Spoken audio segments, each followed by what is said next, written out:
We've been very happy with Rick's living there. It's more like a home. The other group home was an intensive care facility, and it was needed because of his eating problem, but that's after 5 years it seemed to have been improved upon, and they were ready and he was ready to leave there. So his living at Daniel Drive has been more like a home.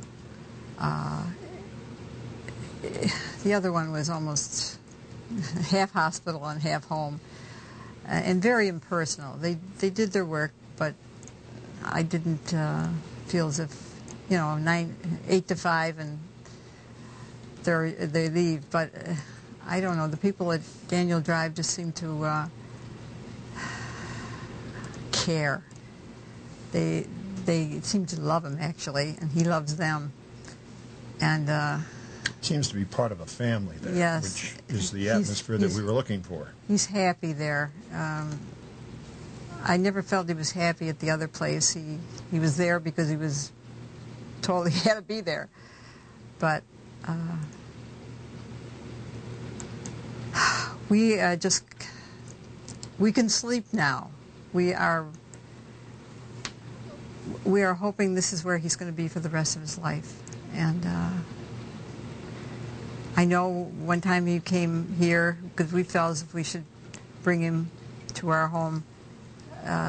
We didn't want him to feel as if we didn't want to keep in touch with him, so we made a point of trying to pick him up every other Sunday. And sometimes we just didn't have any place to go, and we'd end up here. And I know he sat there one time and he said, "I want to go home."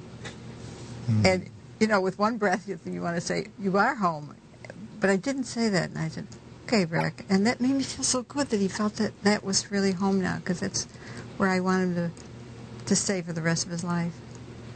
Every holiday when he comes home, the same thing happens. Very same thing. He's very content with the whole family being here, all his brothers and sisters and nieces and nephews and what have you. But when the day sort of dwindles down and it gets to be about 8 or 8:30, he'll say, "I want to go home now. I want to go home now."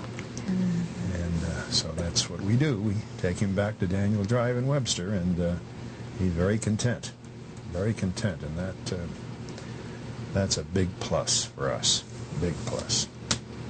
That makes everything worthwhile.